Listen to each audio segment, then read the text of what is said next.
Before we start, just a quick reminder to hit that subscribe button. Only 2% are subscribed. At 1,000 subscribers, I'll be posting a special video. The chain jerks hard and the door bites my knuckles. My phone buzzes from the counter like a trapped wasp. Open up, a voice pushes through the gap with heat. I freeze because I already know that voice. I'm Alex, 33, and my heart sprints for a hiding place. My wife stands behind me with her hand on my back. She isn't shaking, but the pressure keeps changing. "Don't," she whispers, and the chain rattles again. I slide the deadbolt an inch and meet his stare. My father-in-law fills the threshold with practiced certainty. "Keys to the lake," he says, and his palm hovers. I leave the chain on, and he smiles like that's temporary. Her mother leans close and scans the hallway without blinking. "Car is packed," she says, and my throat tightens. "Buyers take possession tomorrow, so we need your place." My wife's breath hitches and they catch the sound. "You should have called," I manage, and my mouth dries. "We did," her mother answers, and her eyebrows climb. "Blocked again," he adds, and the smile turns sharp. He taps the door with 2 fingers like a metronome. I open the neighbor's app on my phone with a swipe. The cabin's camera shows last night's empty patio. I angle the screen away as he tilts his head. "Quit stalling," he says, and my wife pulls at my sleeve. "The cabin is booked," I say, and I keep my tone flat. "Guests wrote yesterday that they're bringing kids and groceries. Canceling would burn my standing and drain our savings." He leans in, and the chain screeches like a warning. Her mother exhales and reaches for the gap without patience. "We paid your venue deposit," she says, and my wife stiffens. "That was a gift," I answer, and my chest lifts. "Gifts get remembered," she says, and her eyes dare me. A car door thunks outside and the street goes quieter. They didn't come alone, and that changes my options. He lowers his voice like we're sharing a secret. "If we drive now, no one gets hurt." I shut the door fully and slide the lock home. He knocks once, then twice, then 3 times in rhythm. My wife flinches and then presses both palms together. "Don't escalate," she says, and my jaw clicks. I text the neighbor a single word and hit send. He replies with a thumbs up after a long beat. "She's calling the deputy," I say, and nobody blinks. Through the door, he laughs like this is amateur hour. My wife steps forward and sets her phone to record. She lifts her chin and clears her throat for courage. "We can help with a motel tonight," she says. The knocking stops and the gap fills with silence. Footsteps scrape away, then circle back with purpose. "Keys on the mat by noon, or we let ourselves in." A new voice joins, "Mail, board, ready to carry boxes." I picture our code panel and my finger moves. I change the cabin code while they talk at the door. New digits, new pattern, new muscle memory locked down. My wife watches my thumb like it's a trigger. When I finish, relief hits hard and leaves warning. The peephole darkens as his forehead presses the glass. "Final offer," he mutters, and the words slide cold. "We leave now, or we sleep in your driveway." I slide another bolt and count the seconds out loud. The peephole clears, then their car horn blares twice. I unlock the top bolt and step onto the porch. My pulse steadies because decisions need clean hands. Across the walk, both of them wait without blinking. "Clock's running," he says, his thumb drumming his wrist. "Leave 2 fobs right here, we'll head out now." My jaw tightens while my wife lifts her phone. She holds it chest high and hits record without comment. "Alternate plan," I answer, and my shoulders square on instinct. "You get a hotel tonight, then we regroup tomorrow." Her mother laughs once and points at our mailbox. "Drop access now, or we start calling everyone." I pull up the rental dashboard and angle the screen. "Guests arrive tonight, they've prepaid, they expect privacy." He steps closer and keeps his voice syrup low. "Cancel them, reimburse later, you owe us tonight." My wife moves between us and sets her feet. She draws a breath and edges her phone higher. "We are not breaching contracts today," she says with steel. He smiles without warmth and reaches for her wrist. I swat his hand away and plant myself there. My throat burns while words line up like stones. "You touch her again, and I dial emergency now." He freezes half a second, then grins like a dare. Her mother shifts tactics and softens her tone. "Think about reputation, think about family holidays, think loyalty." I catch the phrase and feel the ground tilt. They think shame will move me faster than threats. A sedan turns the corner and slows by our curb. My neighbor leans out with his camera already rolling. "Everything all right?" he calls, eyes flicking to their trunk. He parks without asking and stays 3 steps back. The rhythm breaks and I press the advantage. "I changed the access code last night. Entry is blocked." Her mother stops smiling, then tips her head almost playfully. "You forget we know your patterns, numbers can be guessed." My gut drops because she isn't bluffing about patterns. I thumb open the app and scramble a fresh sequence. Random spacing, no birthdays, no street numbers this time. I confirm the save and feel the tiniest lift. He tries a new angle and fishes out an envelope. "Here's a promise to pay after closing," he says. He waves it like a coupon and waits for surrender. I stare at the blank line where dates should live. "No paperwork," I answer, and my chest stays squared. Tonight is a stopgap, not a free-for-all. He tucks the envelope away with a click of annoyance. "I'll just use the spare by the meter." My stomach knots because that spare existed months ago. I turn to my wife and she understands immediately. She disappears inside and reemerges with empty palms. "It's gone," she tells me, and the relief stings. Her mother claps once, sharp and theatrical, to rattle us. Then we try the gate and see who snaps first. She points at the car and starts moving with purpose. I step off the porch and block the path hard. "We're not driving anywhere with you today," I say steadily. "You can follow us to a motel and check in." He angles his body so I must choose left or right. I hold center and feel the moment narrow. My neighbor shifts positions and keeps the lens steady. "Records are rolling," he announces with a quiet nod. The announcement chills the heat by a few degrees. I see her mother calculating angles and exits. He reaches for his phone and starts dialing fast.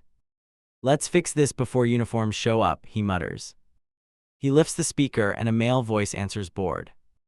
"Yeah, we can load in 10 minutes, the voice says. I raise my hand and cut the call with words. "You arrange movers for a place that isn't yours." He pockets the phone and stares through me like smoke. "You're dragging your feet and wasting everyone's time." My wife lowers her recording and chooses a new tool. She opens a text thread labeled with her mother's contact. Screenshots flash where promises look friendly but loaded. She scrolls up until a line mentions using force. Her mother lunges for the phone and misses by inches. "Context matters," she spits, cheeks tight and eyes flat. My wife steadies her hand and keeps the screen visible. I see the shape of the next hour looming. I pull my own phone and tap the sheriff's shortcut. A calm voice answers and asks for the situation. "Potential trespass and attempted coercion," I say deliberately. "Address confirmed, parties still here, recording underway." The air thins when the dispatcher confirms a unit. "Estimated arrival soon, stay outside and remain civil." He hears the word arrival and his jaw flexes once. Her mother smooths her coat like she's on stage. "We won't wait," he snaps and turns for the car. "Gate now, follow if you dare, we're done negotiating." My neighbor shifts to block the driveway with his bumper. Rubber squeals as their wheels stop inches from contact. I walk to the curb and hold out a card. "Local motel, 2 nights covered, follow the plan." My hand shakes because I know it won't land. Her mother bats the card away and it spins. My wife doesn't flinch this time, she moves instead. She calls the motel and books 2 rooms immediately. Her voice stays clear while she reads their full names. I hear the confirmation number and anchor on it. He watches her finish and laughs without humor. "You think 2 nights solves a life problem?" She pockets the phone and meets his eyes anyway. It buys time without burning bridges we still need. He looks past us to the neighbor's camera again. Something changes there, a private equation closing tight. "Fine, we'll take 1 night, he mutters with controlled disgust. "Leave vehicle access to the property for tomorrow." I shake my head because tomorrow invites the same storm. "No access without a written agreement, terms signed and witnessed." He exhales like a puncture and tilts his face skyward. The siren hovers faintly from somewhere not far. They climb into their car and slam the doors hard. Her mother glares through the windshield and mouths 3 words. We stand still and let them pull away slowly. I keep watching because retreat can hide a loop. My neighbor lowers the camera and checks the street. "You're covered on video from first knock to exit." I nod gratitude and feel the adrenaline drain crooked. It leaves a hollow that promises aftershocks soon. My wife leans into me, and the tremor finally arrives. "We bought a day," she whispers, and her breath shakes. "Tomorrow they try again, but today we chose us." I hold her tighter and aim for the next move. My phone lights up before we reach the driveway. Unknown number, 2 rings, then a message drops in. "Someone tried your cabin keypad 5 times, the alert reads. I look at my wife, and her knuckles go white. I open the feed while we stand in the yard. The porch view shows a hooded figure testing sequences. Number entries fail, then pause, then start again slower. Whoever it is knows this isn't random. "We go now," I say, breath clipping the words. She nods once and grabs the spare battery pack. We climb into the car without more debate. I feel that stupid hope, then crush it fast. Halfway out of the neighborhood, the patrol car appears. Lights off, windows down, a calm face behind sunglasses. "Code attempts reported," the officer says through the gap. "Do you expect anyone else at that place tonight?" "No," I answer, and he studies our tense shoulders. "Follow me from a distance, wait in your vehicle." We agree and fall in behind his bumper. My chest loosens, then tightens with the next thought. At the first light, my wife's phone vibrates twice. A new text from the rental guests pops up. "Arriving late, saw people at the driveway earlier." My pulse stutters, our timeline just shrank. We reach the highway and the car hums steady. I keep my mind on steps, not outcomes. She drafts a quick note to the guests. "Officer escort in progress, please wait for clearance." The lake road splits and the cruiser signals right. He slows beside the turnoff and raises a hand. We hang back while he glides into the trees. I kill our headlights and breathe through my nose. The radio crackles softly from his open window. Unit on site, 1 vehicle parked by the fence. My wife whispers a prayer without words or cadence. I press my tongue to my teeth to stay quiet. 5-minute stretch, then a beam sweeps the driveway. 2 shapes freeze near the entry panel and duck. "Step away from the keypad," the officer calls out.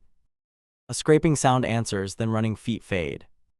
He disappears beyond the gate and the night swallows him. I count to 30 and start the engine again. We roll forward until he waves us through. "Clear for now," he says, not promising anything. The keypad screen still shows fresh red errors. My wife stares at the scuffed dirt and swallows hard. "Somebody had partial digits," she whispers, eyes scanning everything. I can taste how close they were to cracking it. I open the control app and hit lockdown mode. All access logs forward to my email on impact. I add a temporary filmed notice by the entry. "Private property, active monitoring, law enforcement notified." Headlights creep in the distance and then vanish again. Guests maybe, or another try from a different angle. We meet them at the gas station instead, I decide. No one gets a surprise driveway arrival with this pressure. Back in the car, she dials the motel lobby. "Confirm check-in for 2 rooms, she requests, voice steady now. Silence, then the clerk coughs and checks the roster. No arrivals under those names yet. I picture a detour that ends at our fence. A habit they wouldn't break, even with lodging waiting.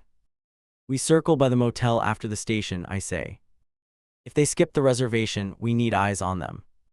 The cruiser idles behind us and waits for confirmation. I give a thumbs up and we pull onto the road. The officer follows for 2 miles, then peels away. My stomach drops when his taillights fade into nothing. The station sits quiet, pumps humming like distant bees. Our guests pull in with cautious faces and tired shoulders. "We heard yelling by the turnoff earlier," the driver says. I hand them a fresh pin on a printed note. "We'll escort you the rest of the way," I tell them. "Stay behind us, if anyone flags you down, keep going." They trade a look, then nod like hikers before weather. I lead out and check mirrors every few seconds. We reach the property without more shadows or parked cars. I power the gate and the hinges slide smoothly. Guests roll through and give a small wave of thanks. Relief tries to land, then skitters under new noise. A sedan slows behind us and kills its lights. It halts across the road like a bored animal. My wife draws a sharp breath and inches closer. I flash the high beams once and hold my ground. The sedan drifts away without hurry, then disappears uphill. I feel watched anyway, as if the road has ears. The guests settle inside with instructions for alarms. We lock the outer access and head back toward town. On the way, her phone pings with a voicemail. She plays it on speaker so we both absorb it. Her mother's voice, low and theatrical, fills the cabin. Tomorrow we move in with or without your blessing. I grip the wheel and picture the legal form. No more warnings, no more polite boundaries. First thing in the morning, we file trespass paperwork, I say. No signature, no entry, no negotiations beyond safety. We swing into the motel lot and scan for their car. 2 spaces sit empty where it should be parked. Inside, the clerk checks again and shrugs without interest. Still no check-in, rooms held until midnight. HD. My wife texts both numbers with the reservation details. Delivered, read, no reply, the silence thickens. I ask the clerk to note if anyone causes trouble. He nods and reaches for a small logbook. Walking back outside, I catch our reflection in glass. We look wired and stubborn, like people who learned fast. The night feels thinner now, edged with consequence. I know the next clash will cost more than sleep.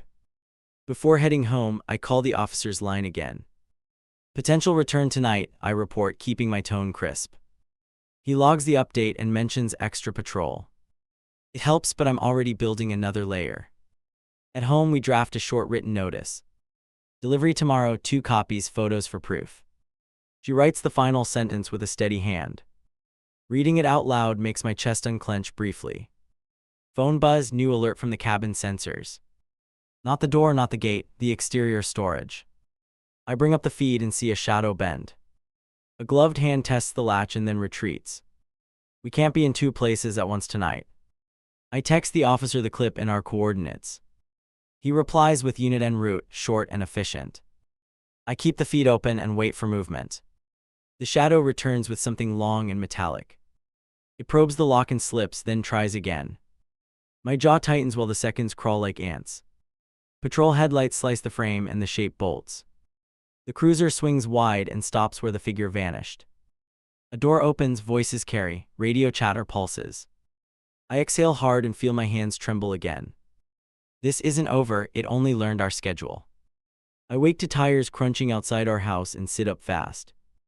A moving van idles by the curb like a threat. My wife peers through the blind and doesn't speak. I pull on shoes and step outside before doubt returns. 2 workers jump down and study our driveway without interest. A familiar sedan glides in behind them and parks crooked. Her mother gets out with a clipboard and tight smile. He follows, already pointing at our porch like it's theirs. You're late, he says, tapping his watch with 2 fingers. Unload essentials now, we'll finish the rest after lunch. My stomach flips and then hardens into something useful. I take out the folded notice and keep my hand steady. This is a formal warning, I tell him, voice deliberate and plain. No entry without permission, future arrival requires written consent. He stares at the page and doesn't touch it. His jaw clicks once and the workers glance between us.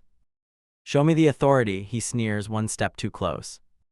I hold up my phone with the case number visible. Filed at dawn, active today, deputy confirmed by phone. He hesitates and the morning tilts in our favor. Her mother starts clapping slowly to draw a crowd. Look at the generous son-in-law blocking shelter. Neighbors peek from porches and phones rise. My chest burns, but shame won't set the policy. The van ramp lowers and 1 worker rolls a dolly. Stop, I say, and step into his line. Delivery requires a signed work order from me. He pauses, then looks back at the woman with the clipboard. She waves him forward like a conductor who hates silence. Bill me later, we'll settle after closing. I move again and the dolly scrapes across my shoe. Touch our steps and you lose your payment. A patrol car rounds the corner and slows near the mailbox. The deputy steps out and touches his radio without hurry. Who arranged this drop, he asks, eyes on the van. Her mother lifts the clipboard like it's a crown. Not your property, the deputy says, voice firm and mild. Any unloading here counts as trespass today. The workers freeze, then begin closing the ramp. He smirks at me like this is temporary weather. My wife steps up and offers the printed notice. The deputy reads, nods once, then takes a quick photo. Service acknowledged, he says, eyes on both parents. Any attempt to enter leads to swift removal. Her mother pivots to a new tactic with oily innocence. We were invited to the lake, plans changed, we adapt. I feel the lie float and then start to sink. The deputy's eyebrow lifts and the van engine coughs. A phone rings from her bag and she answers briskly. Yes, we're minutes away from storage, she lies smoothly. She turns her back like we cease to exist. I hear 3 words spoken low and cruel. Plan B then. My wife catches the phrase and steps nearer to me. What's plan B? She asks, voice tight and steady. He grins and points toward the lake road. You can't babysit 2 places at once. I call the guests immediately with my free hand. Set the deadbolt and don't open for anyone. The driver answers fast and promises to keep quiet. I taste metal and the day shifts underfoot. Her mother pockets the phone and starts for the car. We'll check on the cabin since you're busy. The deputy blocks her with one palm raised. You're not headed there. If intent is unlawful. We're touring the area, she sings, almost friendly now. Last chance to avoid public spectacle and hard feelings. The deputy's radio crackles and another unit replies nearby. Backup exists and that loosens anatomy. He leans close enough that I can see new wrinkles. Give them access by noon, keep the peace, act smart. I hear the plea, but peace without rules is chaos. Hotel still stands, I say, and I look him dead on. The workers swing the ramp inside and snap the latch. Her mother glares, then smiles like a plan needed fuel. We'll wait at the realtor's office, she chirps without warmth. The sedan peels away and the van follows with reluctance. Silence arrives, then drops a new weight on my shoulders. I remember the storage alert from last night and flinch. Lock the outbuilding tighter, I tell myself through breath. The deputy nods like he heard the thought. He scribbles an incident number and hands it over. Photograph every interaction, he says, and his gaze lingers. Expect attempted entry at your second location. The phrase hangs there like a weather report with teeth. We drive to the cabin with a pulsing urgency. I call our neighbor on the lake and keep it brief. Watch the gate from your porch, do not engage record. He agrees and reminds me of the blind turn ahead. At the last bend, a pickup blocks the lane badly. No driver, no flashers, just place to stall anyone. My wife breathes out hard and checks our mirrors. A compact car appears behind us and then stops short. I pull to the shoulder and hit record on my phone. She dials the deputy who handled our street visit. Obstruction on the access lane, she reports, voice crisp. 2 vehicles involved, potential ambush, location shared. A figure steps from the trees and shades his eyes. Not family, not a guest, a hired helper maybe. He strolls to the pickup and lifts the hood lazily. The compact idles behind us and blocks retreat. I step out slowly and raise both hands visible. Move the truck so traffic can pass, I call. He yawns and pretends to tinker with something. My wife films and the camera keeps him honest. Sirens rise again, closer this time, urgent and bright. The compact reverses and vanishes in a fast arc. The man slams the hood and melts back into brush. The pickup starts on the first turn of the key. A cruiser bursts onto the lane and takes position. The deputy inside spots me and signals to hold. Another unit swings around the pickup and blocks escape. Step forward carries across the wind like a command. They question him, then tow the pickup out of line. I glimpse a burner phone in his jacket pocket. He keeps quiet while the cuffs click and jaws tense. We move past after clearance, nerves buzzing like wires. At the gate, a new scratch marks the access panel. The guests peek from the window with eyes too wide. We heard cars, the driver whispers through the crack. Stayed inside and kept the chain on. We reinforce the latch with a portable device. I review footage while my wife resets the entry code. A masked silhouette tested the hinge at dawn. No entry, but confidence had grown since yesterday. I send the clip to the deputy with a short note. Interference intercepted, obstruction staged, likely coordinated. He replies fast and promises a patrol loop soon. That helps, but I plan for a gap anyway. Before leaving, we walk the perimeter in tight circles. Fresh footprints angle from the public path to our fence. Boot treads, narrow stride, shallow depth, rushed exit. I take photos until my hands stop shaking. Back in the car, another voicemail lands like a dart. Her mother, calm and smug, outlines a new timeline. Final pickup at 4, keys expected by 5. I picture the courthouse clock and make my choice. We serve the second notice at their motel, I say. Time-stamped witnessed recorded on both phones. My wife nods and opens the navigation quickly. My pulse steadies because we're not improvising anymore. At the motel desk, the clerk reaches for the register. Your guests arrived an hour ago, he murmurs softly. Requested directions to the Lake Road and your gate. He slides a sticky note with their room number across. We walk the corridor, phones already recording as we move. My knuckles tap the door twice, then I step back. Lock shuffle and the latch clicks halfway. Her mother peers out with a pleasant mask. I hold the envelope to the line like a barrier. Second notice, effective immediately, retain for your records. Her eyes brighten as if she anticipated the theater. She opens wider and our line of sight changes. Behind her, the realtor stands with a tablet and pen. He clears his throat and shifts his stance for importance. We're here to take inventory before transfer, he begins. I feel heat crawl my neck and the floor tilts. No transfer exists without our consent, I cut in sharply. Any inventory attempt is an intrusion, leave now. He falters, then glances to her like a trainee. You'll regret blocking family housing in public, she whispers. I slide the notice across the threshold and step back. Consider this served and logged, I tell the frame. The door closes with a gentle finality that lies. We hold our breath and the latch clicks again. The door cracks again and a hand slides out an envelope. Occupancy agreement, her mother purrs, the paper grazing my knuckles. The realtor lifts his tablet like a shield and clears his throat. I press the envelope back through the gap and hold my ground. Outside, I say, voice steady as I can manage. Hall camera stays on and witnesses stay present. The latch pops and the trio steps into the corridor. My wife angles her phone and frames every face in view. The realtor thrusts the tablet up for a quick signature. Temporary accommodation until transfer completes, he recites with bright confidence. I don't touch the screen and let silence do work. Show authorizations, I say, and my heart tries to sprint. Her mother flashes a printed PDF with grainy letterhead. A line names our lake address as their residence. The dates overlap our guests by 2 full weeks. My stomach flips, then I feel something cold click into place. Metadata, my wife says, tapping the corner and zooming hard. Timestamp reads 10 minutes ago, location services show this hallway. The realtor swallows and wipes his brow with a wrist. The facade cracks and I push through that opening. This is attempted fraud, I say, louder for the camera. Leave now or wait for officers right here. Her mother laughs softly and pockets the page with care. You won't outrun family, you'll only embarrass yourselves. My phone buzzes and a service text lights the screen. Locksmith en route to your cabin for emergency entry. Scheduled under my name with a spoofed callback number. My throat tightens because the timing isn't accidental. We're done here, I say, cutting the air with a hand.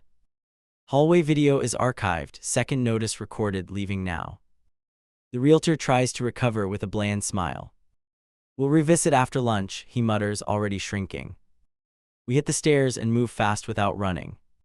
I dial the locksmith and reach an actual dispatcher. Cancel the work order under our property, I demand. She checks the docket and confirms a van already rolling. We beat them to the highway and take the Lake Road hard.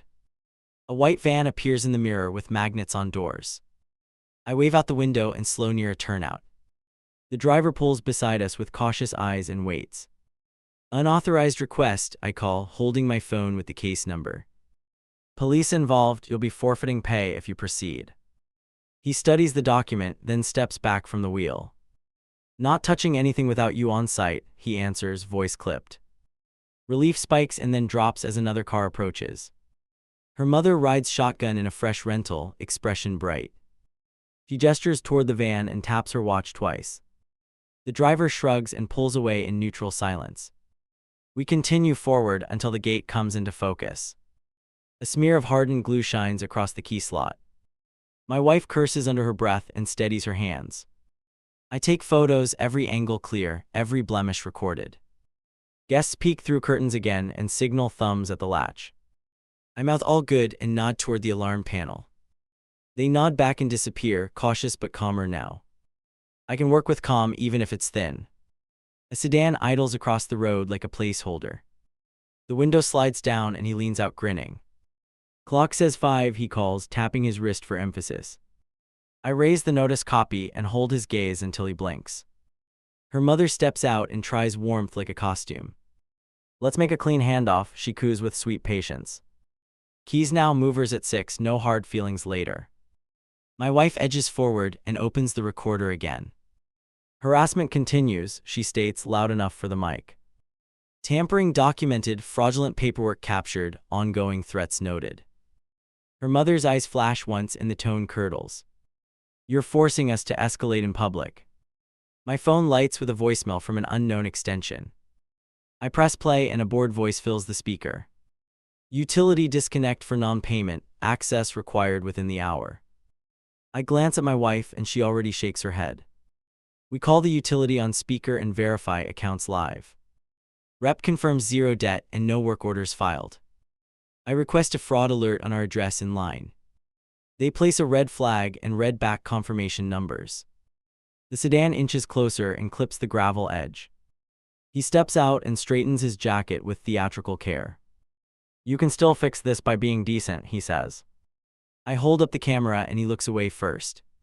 2 cruisers roll up like punctuation you can trust. Both stop nose to nose with the sedan's front bumper.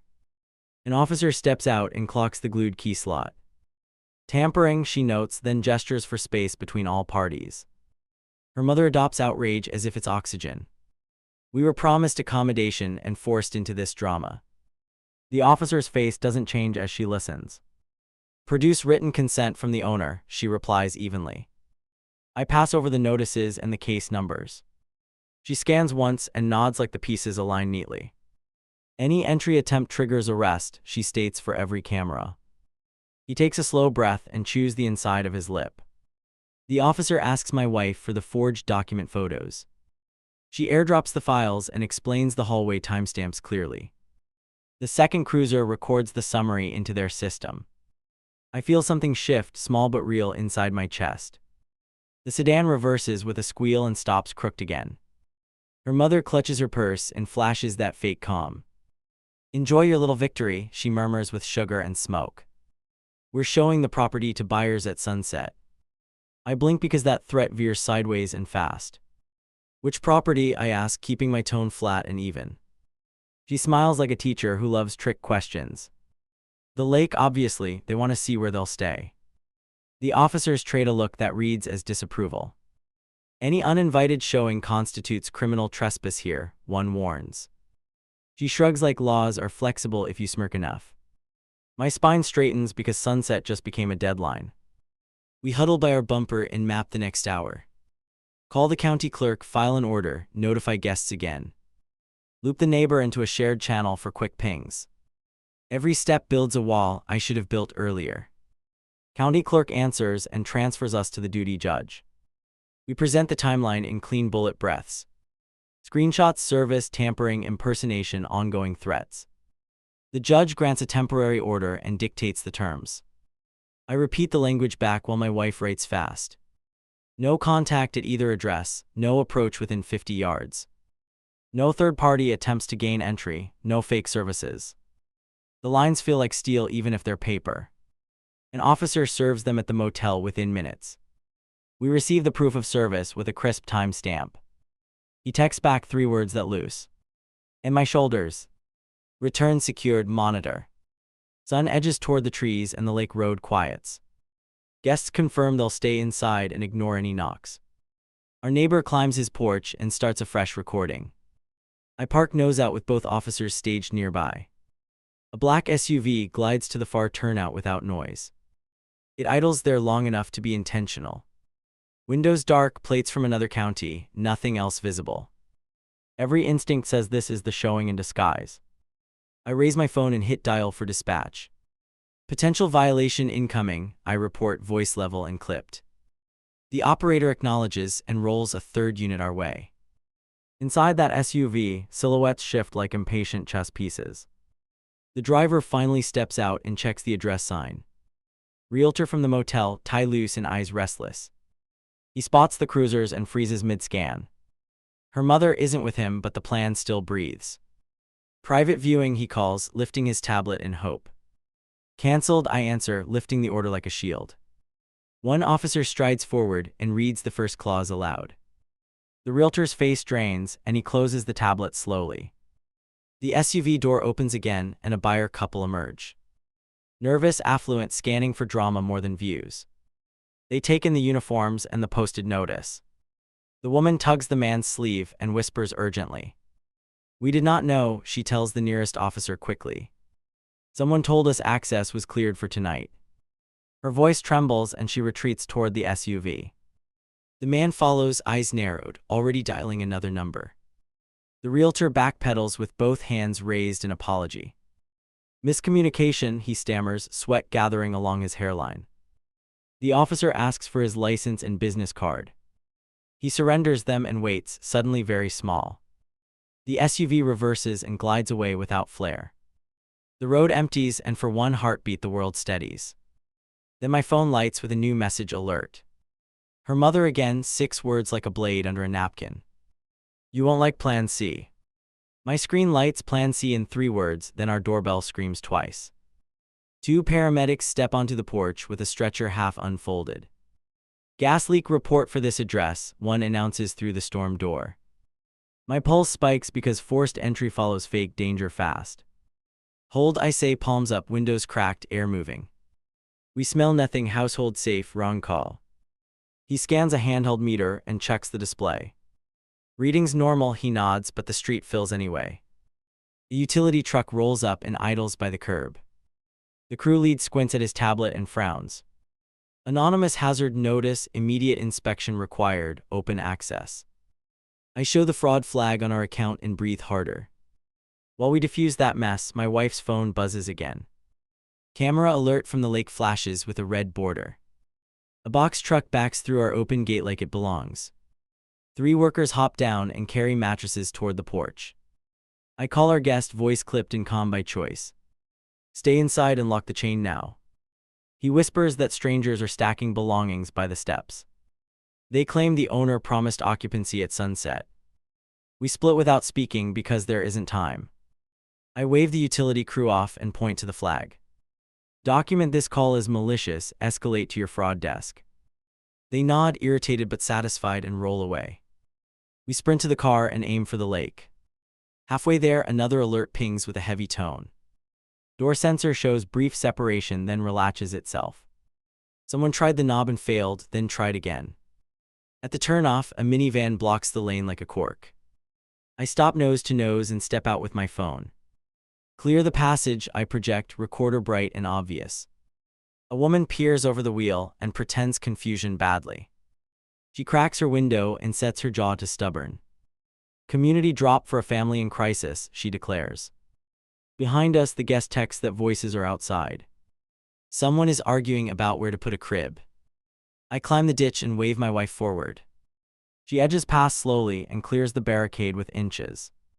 I follow and the minivan honks an angry blast. You're on camera, I call, and she punches the steering wheel. The gate stands open and my stomach flips hard. The worker from yesterday lifts a dresser with a grunt. A second man holds the door while a third films. Her mother directs traffic like a foreman with a whistle. Stop, my voice cuts across the yard and stays there. All heads turn and the filming phone drifts down. I hold up the order with both hands steady. You approach within 50 yards and you're detained. She laughs once and gestures at the workers confidently. They live here now, we're exercising our rights. My wife raises her camera and lists terms aloud. Restraining order, recorded service, active today. He strolls from behind the truck and loops his thumbs. Paper or not, we're not leaving while our things sit. The first worker shifts, then sets the dresser on gravel. He doesn't want cuffs, you can feel it. Our guest cracks the door and speaks through the chain. Please move away, we have paid for privacy. The filmer pans toward the voice like bait. I step into frame and block the angle deliberately. Sirens roll from the road and push through the trees. 2 units cross the cattle guard and fan out wide. An officer clocks the truck, the stag, the faces. She lifts one hand and everything freezes in place. Names she requests calm as a metronome mid-beat. My in-laws provide them with theatrical politeness. Her partner reads the order line by line without hurry. When he finishes, he focuses on distance and direction. Back up to the county marker, he instructs flatly. Leave all items where they sit for documentation. Her mother tries composure and squeezes her purse handle. Those pieces are ours and we will retrieve them. Not today, the officer answers, tone like a locked door. Violations already occurred, stand by for citations. He lowers his eyes and exhales with manufactured fatigue. The moment feels brittle and ready to snap. While citations print, my phone rings with a new threat. A school administrator asks whether we requested an emergency pickup. Someone posed as us and tried to pull a child. I feel heat crawl my neck and force my voice steady. Wrong family, I answer, and my hand trembles once. Please document attempted impersonation tied to our names. The administrator apologizes and promises to escalate security. I end the call and stare at the person who did it. You tried to drag a kid into this, I say quietly. Her mother's mouth twitches and then goes still. She blinks twice like she didn't expect real fallout. The officer studies her face and writes another note. The workers ask if they can reclaim their fee. Collect from the party that hired you, I respond. They nod, relieved to leave with dignity intact. They roll the mattress back and close the truck carefully. A black SUV creeps past the turnout like a shark. Same buyer from earlier, phone pressed tight to ear.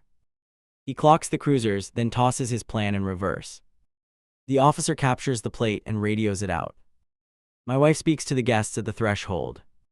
Secure the bolt and ignore any requests, she explains. They nod and slide the chain home with a clean click. That sound lands like a promise I can build on. Citations finish printing and signatures start scribbling. He scrawls a jagged line and refuses eye contact. Her mother asks whether warnings can replace fines today.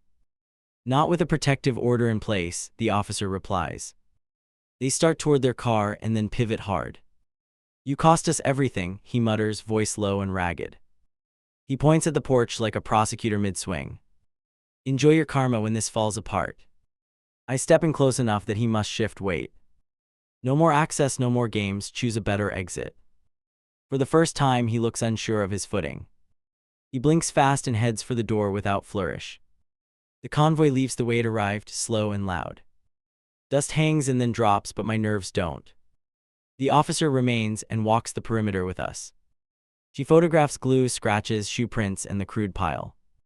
File criminal tampering and attempted fraud, she advises.